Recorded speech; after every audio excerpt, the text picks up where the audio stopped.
Hello বন্ধুরা, এখান থেকে আমার দ্বিতীয় পর্বটি আমি শুরু করতে চলেছি।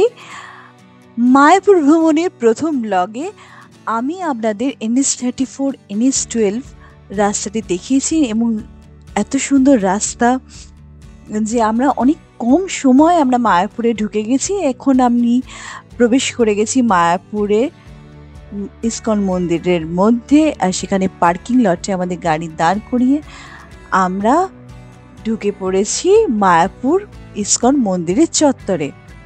এবার আমরা যাচ্ছি আমরা মন্দিরে উদ্দেশ্যে। আর যেহেতু মন্দিরে ভিডিওগ্রাফি অ্যালাউ নয়, সেহেতু আমি আগে দর্শন করিনি ঠাকুরের, তারপরে আপনাদেরকে এসে জানাচ্ছি ভেতরে আমি কি দেখলাম।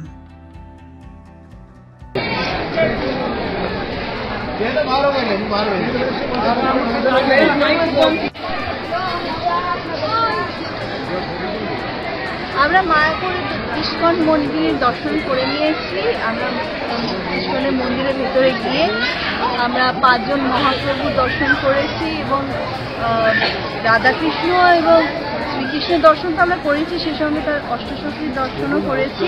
খুব ভালোভাবে পুজো দিয়েছি।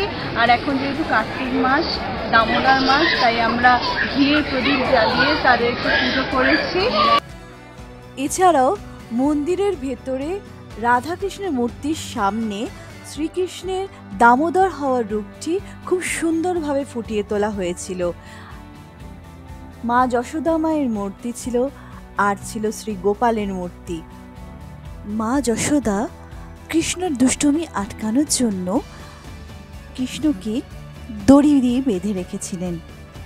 এই রূপটি কথিত আছে দামোদর নামে। থেকে আসেন, এখানে জুতো রাখার জায়গা এবং নিজের জিনিসপত্র রাখার জায়গা, ব্যাগ, ল্যাপটপ সমস্ত কিছু রাখতে পারবেন, কারণ মন্দিরে তো ব্যাগ নিয়ে ঢুকতে দেয় না, তাই এখানেই রাখার জায়গা। এটা ফ্রি অফ কস্ট।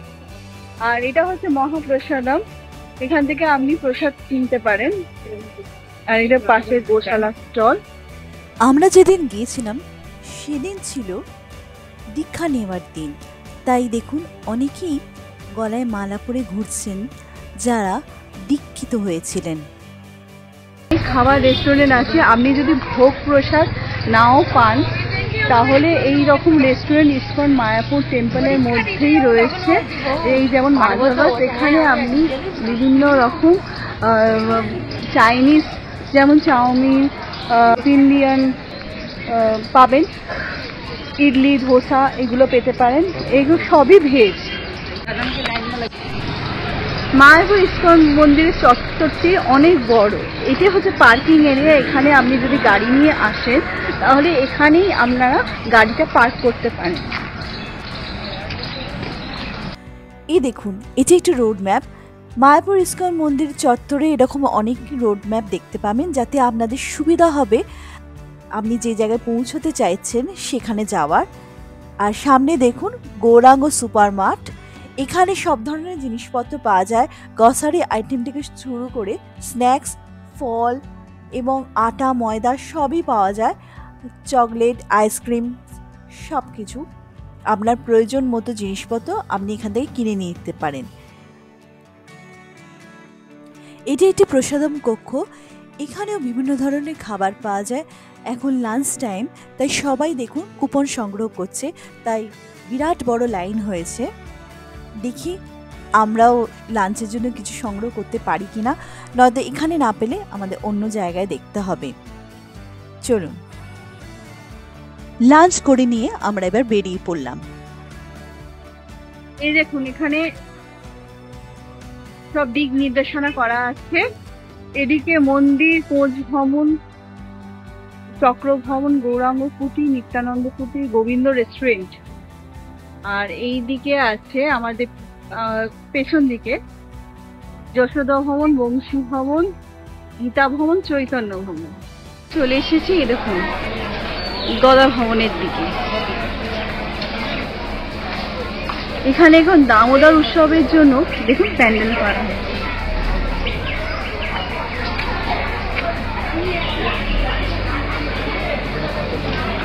এই দেখুন এখানে মায়াপুর ট্যুরিজম সেন্টার। এখানে বিভিন্ন ধরনের জামা কাপড়, কুর্তি, ঘাগরা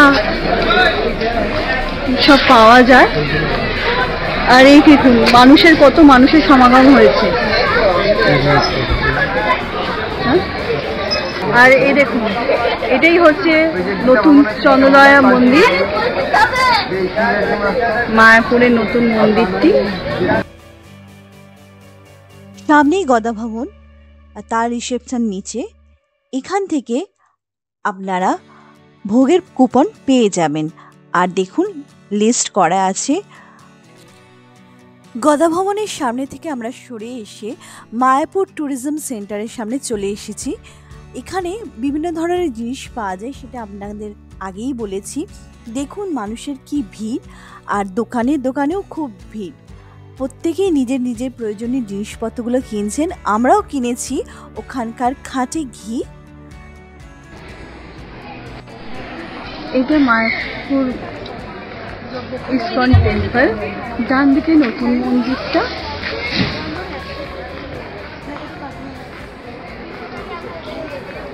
আর বাম দিকে পুরনো মন্দির। এটা হলো পদ্ম ভবন।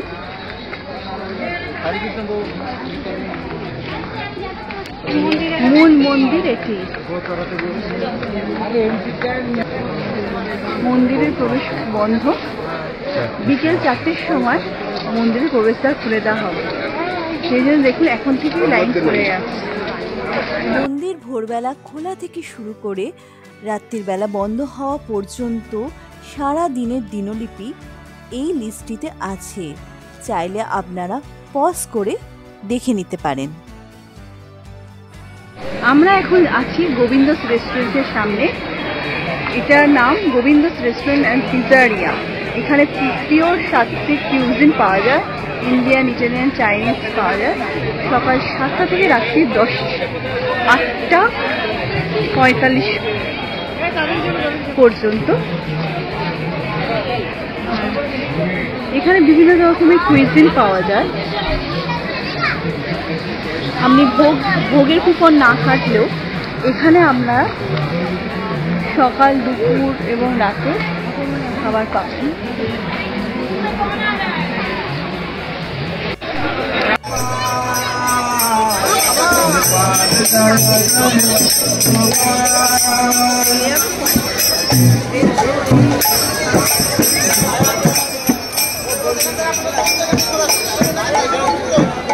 प्रभुपाद प्रभुपाद जय श्री प्रभुपाद प्रभुपाद प्रभुपाद जय श्री प्रभुपाद प्रभुपाद प्रभुपाद जय Shri.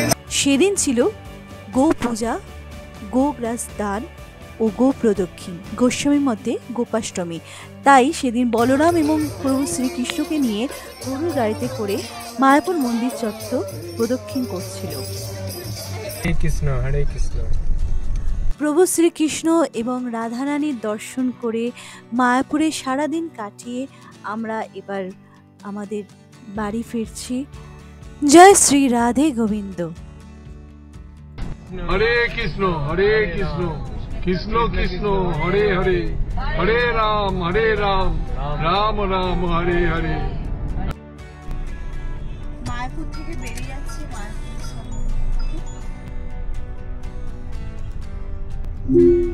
Set direction two Uttarpara বাজার। আমরা পৌঁছে গেছি NH 12-এ। আমরা এবার বাঁদিকে রেল লাইন ক্রস করি আমরা NH 12-এ প্রবেশ করে যাব। তারপরে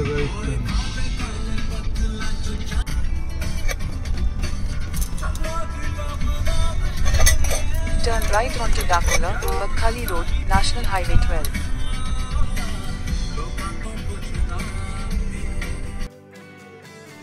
আমরা পৌঁছে গেছি চৌগাছার মোড়ে। চৌগাছা মোড় থেকে আমরা ডান দিকে কৃষ্ণনগরের রাস্তাটি ধরলাম। ডান দিকে আমরা টার্ন নিয়ে NH Continue on Dakola, Bakhali Road for 68 kilometers.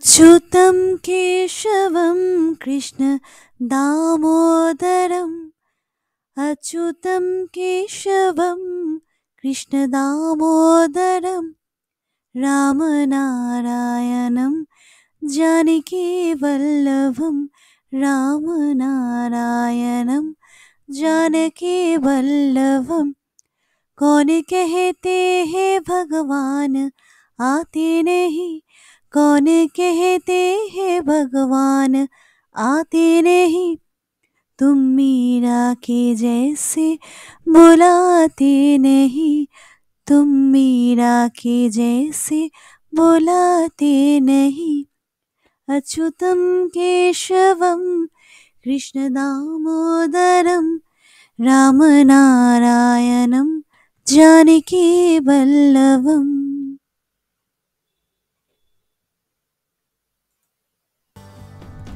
দেখুন দেখতে দেখতে আমরা চলে এলাম অনেকটা রাস্তায়। কলকাতা আর 116 কিলোমিটার বাকি আছে আর আমাদের এখন গাড়ির স্টিয়ারিং রয়েছে বাপির হাতে। তাই দেখি বাপি কতক্ষণে আমাদেরকে নিয়ে বাড়িতে ফিরতে পারে।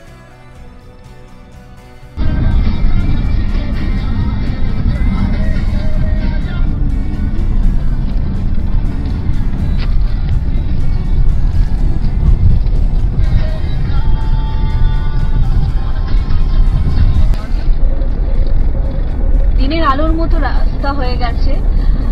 NH-12 এত সুন্দর তৈরি করে দিয়েছে আর এত আলো বসিয়েছে যে রাত্রিরেও আপনাদের আসতে কোনো প্রবলেম হবে না, ফিরতে কোনো প্রবলেম হবে না, না মায়াপুর থেকে যেতে না কলকাতা থেকে ফিরতে। খুব সুন্দর করে দিয়েছে।